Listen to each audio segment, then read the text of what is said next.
Hello, welcome back to my YouTube channel. ಎಲ್ಲರೂ ಹೇಗಿದ್ದೀರಾ friends? ಇವತ್ತಿನ ಟಾಪಿಕ್ ಬಂದು ಪ್ರೆಗ್ನೆನ್ಸಿ ಸಿಂಪ್ಟಮ್ಸ್ ಬಗ್ಗೆ ಇವತ್ತು ಮಾತಾಡ್ತಾ ಇದ್ದೀನಿ ಫ್ರೆಂಡ್ಸ್. ಯಾಕೆ ಅಂತ ಅಂದರೆ ಈಗಿನ ಜನ್ರೇಷನ್ ಹೆಣ್ಮಕ್ಳಿಗೆ ಒಂದೇ ಥರ ಸಿಂಪ್ಟಮ್ಸ್ಗಳು ಬರೋದಿಲ್ಲ. ಡಿಫ್ರೆಂಟಾಗಿ ಸಿಂಪ್ಟಮ್ಸ್ಗಳು ಕಾಣಿಸ್ಕೊತವೆ.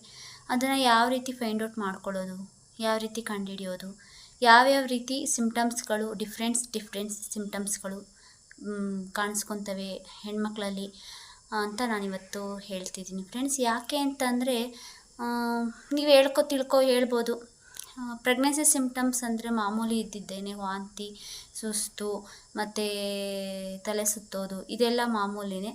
ಆದರೆ ಅದು ಮೀರಿದ್ದು ಕೂಡ ಸಿಂಪ್ಟಮ್ಸ್ಗಳು ಇದ್ದಾವೆ. ಯಾಕೆ ಅಂತಂದರೆ ಅದನ್ನು ಎಲ್ಲೂ ಹೇಳಿದ್ದು ಕೇಳಿದ್ದು ಅಲ್ಲ, ನನಗೆ ಆದಂಥ ಅನುಭವನ ನಾನು ನಿಮ್ಮ ಹತ್ರ ಶೇರ್ ಮಾಡ್ಕೊತಾ ಇದ್ದೀನಿ ಫ್ರೆಂಡ್ಸ್. ಯಾಕೆ ಅಂದರೆ ಮುಂಚೆ ನನಗೆ ಅಲ್ಲೇ ಒಂದು 7 ಇಯರ್ ಮಗಳಿದ್ದಾಳೆ, ಇನ್ನೊಂದು 2.5 ವರ್ಷದ ಮಗಳಿದ್ದಾಳೆ. ಈಗ 7 ಇಯರ್ಸು ಆ ಟೈಮಲ್ಲಿ ಒಂದು 8 ವರ್ಷದ ಹಿಂದೆ ಅದು ಕಡಿಮೆ ಇತ್ತು ಸಿಂಪ್ಟಮ್ಸ್ಗಳು. ಈಗ ನನಗೆ ಇನ್ನೊಂದು ಸೆಕೆಂಡ್ ಪಾಪು ಆದಾಗ, ಸೆಕೆಂಡ್ ಪ್ರೆಗ್ನೆನ್ಸಿಲಿ ಅದು ರೇರ್ ಆಗಿ ಹೋಗ್ಬಿಟ್ಟಿತ್ತು. ಈಗ ಎಷ್ಟೋ ಜನ ಅದನ್ನು ಸೀರಿಯಸ್ಲಿ ತೊಗೊಂಡಲ್ಲೇ ಮಿಸ್ಕ್ಯಾರೇಜ್ ಆಗೋವಂಥದ್ದು ಕೂಡ ಇದೆ. ಯಾಕೆಂದರೆ ಇದು ಕೂಡ ಪ್ರೆಗ್ನೆನ್ಸಿ ಸಿಂಪ್ಟಮ್ಸಾ ಅಂತೇಳಿ ನೆಗ್ಲೆಕ್ಟ್ ಮಾಡ್ತಾರೆ ಫ್ರೆಂಡ್ಸ್. ಖಂಡಿತ ನೀವು ಆ ರೀತಿ ತಪ್ಪನ್ನು ಮಾಡಬೇಡಿ. ಅದಕ್ಕೋಸ್ಕರ ನಾನು ಇವತ್ತು 5 ಡಿಫ್ರೆಂಟ್ ಪ್ರೆಗ್ನೆನ್ಸಿ ಸಿಂಪ್ಟಮ್ಸ್ನ ನಿಮ್ಮ ಮುಂದೆ ತರ್ತಾ ಇದ್ದೀನಿ. ಅದು ಯಾವುವು ಅಂತಂದರೆ, ಫಸ್ಟ್ನೇದು ಬಂದು ಮೂಗು ಹಸಿಡೋದು. ಮೂಗು ಹಸಿಡೋದು ಅಂತಂದರೆ ಅದು ರೇರು ಫ್ರೆಂಡ್ಸ್. ಈಗ ನಾನು ಹೇಳ್ತಾ ಇರೋದೆಲ್ಲ ರೇರು, ಆದರೆ ಈಗ ಅದು ಫುಲ್ ಎಲ್ಲ ಟ್ರೆಂಡಿಂಗ್ ಎಲ್ಲರಿಗೂ ಕಾಮನ್ ಆಗೋಗ್ಬಿಟ್ಟಿದೆ ಸಿಂಪ್ಟಮ್ಸ್ಗಳು.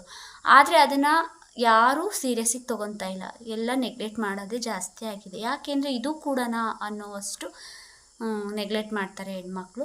ಖಂಡಿತ ಈ ವಿಡಿಯೋ ನೋಡೋರು ಖಂಡಿತವಾಗ್ಲೂ ಫುಲ್ ವಿಡಿಯೋನ ನೋಡಿ, ನಿಮಗೆ ಅರ್ಥ ಆಗುತ್ತೆ. ಫಸ್ಟ್ನೇದು ಬಂದು ನಾನು ಹೇಳಿದಾಗೆ ಮೂಗು ಹಸಿಡೋದು ಫ್ರೆಂಡ್ಸ್. ಮೂಗು ಹಸಿಡೋದು ಅಂತಂದರೆ ಮೂಗಿನ ರಂಧ್ರಗಳು ಸ್ವಲ್ಪ ಲೂಸಾಗಿ ಆಗ್ತವೆ, ಮತ್ತು ಅಲ್ಲಿ ಸೀನು ಮತ್ತು ಮೂಗು ಉಜ್ಜೋದು ಈ ರೀತಿ ಪ್ರಾಬ್ಲಮ್ಮು ಮೂಗಿಂದ ನಮಗೆ ಕಾಣಿಸ್ಕೊಳುತ್ತೆ. ಯಾರಿಗೂ ಮೂಗು ಹಸಿಡೋದು ನೆಗಡಿನೇ ಇಲ್ಲ ಅಂತ ಅಂದವರು ಸಡನ್ಲಿ ನಮಗೆ ಆ ರೀತಿ ಒಂದು ಸಿಂಪ್ಟಮ್ಸ್ ಕಾಣಿಸ್ತಿದೆ, ಆ ಥರ ಫೀಲಿಂಗ್ ಆಗ್ತಿದೆ ಅಂತಂದರೆ ಖಂಡಿತ ನೀವು ನೆಗ್ಲೆಕ್ಟ್ ಮಾಡಬೇಡಿ, ಡಾಕ್ಟ್ರ್ ಹತ್ರ ಕನ್ಸಲ್ಟ್ ಮಾಡಿ ಅಂತ ಹೇಳ್ತಾ, ನೆಕ್ಸ್ಟು ಬಂದು ಮೆಟಾಲಿಕ್ ಸ್ಟೆಂಟ್ ಅಂತ ಹೇಳ್ತಾರೆ. ಮೆಟಾಲಿಕ್ ಸ್ಟೆಂಟ್ ಅಂತಂದರೆ ಇದು ನನಗೂ ಸಡನ್ಲಿ ಗೊತ್ತಾಗಲಿಲ್ಲ, ಸೆಕೆಂಡ್ ಪ್ರೆಗ್ನೆನ್ಸಿಲಿ ಇದು ನನಗೆ ಕಾಣಿಸ್ಕೊಂತು. ಮೆಟಾಲಿಕ್ ಸ್ಟೆಂಟ್ ಅಂತಂದರೆ ಅದು ನಮಗೆ ಏನೇ ಒಂದು ಆಹಾರನ ತಗೊಳ್ಳಿ ಅದು ನಮಗೆ ಒಂಥರ ಆಗುತ್ತೆ, ತಿನ್ನೋದಕ್ಕಾಗಲ್ಲ, ಊಟ ಮಾಡೋದಕ್ಕಾಗಲ್ಲ.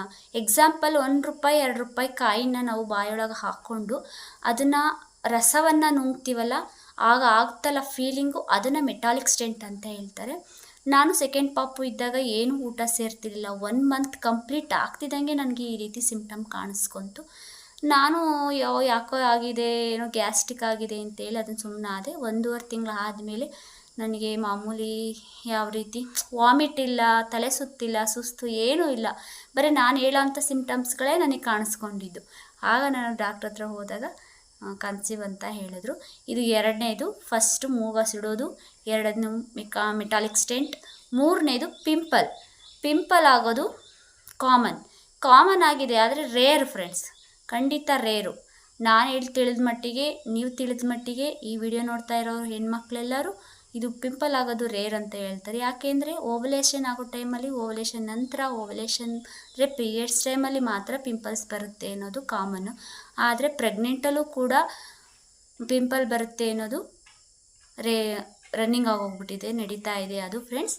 ಖಂಡಿತ ನನಗೂ ಕೂಡ ಸೆಕೆಂಡು ಪ್ರೆಗ್ನೆಂಟಲ್ಲಿ ಪಿಂಪಲ್ಲು ಇಲ್ಲೆಲ್ಲ ಕಾಣಿಸ್ಕೊಂತು. ನನಗೆ ಯಾವುದೇ ರೀತಿ ಪಿಂಪಲ್ಲು ಕೂಡ ಇರಲಿಲ್ಲ. ಫಸ್ಟ್ ಪ್ರೆಗ್ನೆನ್ಸಿಲೇ ನನಗೆ ಪಿಂಪಲ್ಲು, ಈ ಗುಳ್ಳೆ ಒಂದು ಬಿಟ್ಟರೆ ನನಗೆ ಯಾವುದೇ ರೀತಿ ಪಿಂಪಲ್ಲು ಆಗಿರಲಿಲ್ಲ ಫ್ರೆಂಡ್ಸ್. ನನಗೆ ಸಡನ್ಲಿ ಇದೆಲ್ಲ ಕಾಣಿಸ್ಕೊಂಡಾಗ ನನಗೆ ಸ್ವಲ್ಪ ಭಯ ಆಗಿ ನಾನು ಡಾಕ್ಟ್ರ್ ಹತ್ರ ಕನ್ಸಲ್ಟ್ನ ಮಾಡಿದೆ. ಆವಾಗ ನನಗೆ ಹಂಗನ್ನಿಸ್ತು.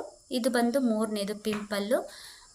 4ನೇದು ಬಂದು ವಾಸನೆ, ಸ್ಮೆಲ್ ಆಗಲ್ಲ.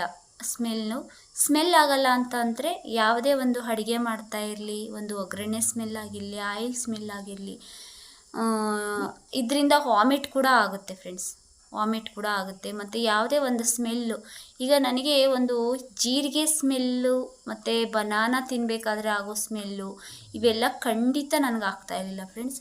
ಇದು ಕಾಮನ್ ಆಗೋಗ್ಬಿಟ್ಟಿದೆ. ವಾಸನೆ ಆಗಲ್ಲ. ಯಾವುದೇ ಒಂದು ಒಗ್ಗರಣೆ ಮಾಡ್ತಾ ಇರಲಿ ಅದು ಕೂಡ ನಮಗೆ ಆಗ್ತಾಯಿರಲ್ಲ.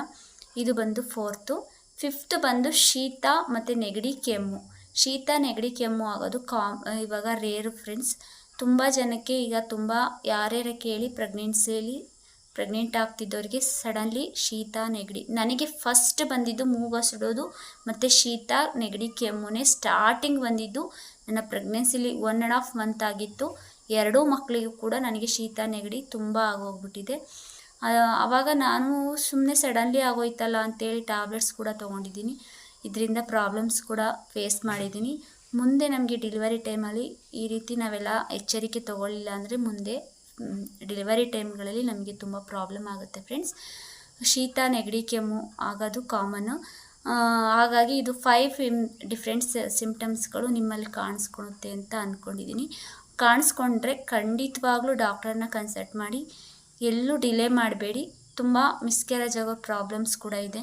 ಈ ರೀತಿ ಸಿಂಪ್ಟಮ್ಸ್ಗಳು ಬಂದು ನೆಗ್ಲೆಕ್ಟ್ ಮಾಡಿರೋರು ಉಂಟು. ನಾನು ಕೇಳ್ದಂಗೆ ನನ್ನ ಸುತ್ತಮುತ್ತಲಿನ ಜನರು, ನನ್ನ ಫ್ರೆಂಡ್ಸ್ ಗ್ರೂಪಲ್ಲಿ ಈ ರೀತಿ ಸಿಂಪ್ಟಮ್ಸ್ಗಳು ಕಾಣಿಸ್ಕೊಂಡಿದೆ. ಆದರೂ ಅವರು ನೆಗ್ಲೆಕ್ಟ್ ಮಾಡಿ ಅಂದರೆ ಕೆಲಸಕ್ಕೆ ಹೋಗಿದ್ದಾರೆ. ಇದರಿಂದ ಮಿಸ್ಕ್ಯಾರೇಜ್ ಆಗಿ ತುಂಬ ಪ್ರಾಬ್ಲಮ್ಸ್ನ ಫೇಸ್ ಮಾಡಿದ್ದಾರೆ. ಆದರೆ ನೀವು ಈ ವಿಡಿಯೋ ನೋಡ್ತಾ ಇರೋ ಹೆಣ್ಮಕ್ಳು ಯಾರೇ ಆಗಲಿ ನಿಮಗೆ ಗೊತ್ತಿರೋ ಅಂಥವ್ರಿಗೆ ಖಂಡಿತವಾಗ್ಲೂ ಹೇಳಿ. ಇದರಿಂದ ಇಂಥ ಪ್ರಾಬ್ಲಮ್ಸಿಂದ ದೂರ ತೊಗೊಂಡು ಬನ್ನಿ ಅವರನ್ನು ಅಂತ ಹೇಳ್ತಾ, ಖಂಡಿತ ನಿಮಗೆ ಈ ವಿಡಿಯೋ ಇಷ್ಟ ಆಗುತ್ತೆ ಅಂತ ಅಂದ್ಕೊಂಡಿದ್ದೀನಿ ಫ್ರೆಂಡ್ಸ್. ಇಷ್ಟ ಆದರೆ ಒಂದು ಲೈಕ್ಸ್ ಕೊಡಿ. ಹಾಗೆ ಇನ್ನೂ ನನ್ನ ಚಾನಲ್ ಯಾರೆಲ್ಲ ಸಬ್ಸ್ಕ್ರೈಬ್ ಮಾಡ್ಕೊಂಡು ನೋಡಿಲ್ಲ ಪ್ಲೀಸ್ ಸಬ್ಸ್ಕ್ರೈಬ್ ಮಾಡ್ಕೊಂಡು ನೋಡಿ ಫ್ರೆಂಡ್ಸ್. ಹೀಗೆ ಇನ್ನೂ ಹಲವಾರು ವೀಡಿಯೋಸ್ಗಳನ್ನ ತೊಗೊಂಡು ಬರ್ತಾಯಿರ್ತೀನಿ. ನನ್ನ ವೀಡಿಯೋಸ್ಗೋಸ್ಕರ ಕಾಯ್ತಾ ಬನ್ನಿ. ಇಲ್ಲಿಗೆ ನಾನು ಈ ವಿಡಿಯೋನ ಎಂಡ್ ಮಾಡ್ತಾಯಿದ್ದೀನಿ. ಖಂಡಿತ ನಿಮಗೆ ಈ ವಿಡಿಯೋ ಇಷ್ಟ ಆಗಿರುತ್ತೆ ಅಂದ್ಕೊಂಡಿದ್ದೀನಿ. ಪ್ಲೀಸ್ ಸಬ್ಸ್ಕ್ರೈಬ್ ಮಾಡಿಕೊಂಡು ನನ್ನ ಚಾನಲ್ನ ನೋಡಿ ಫ್ರೆಂಡ್ಸ್. Thank you. ಬಾಯ್.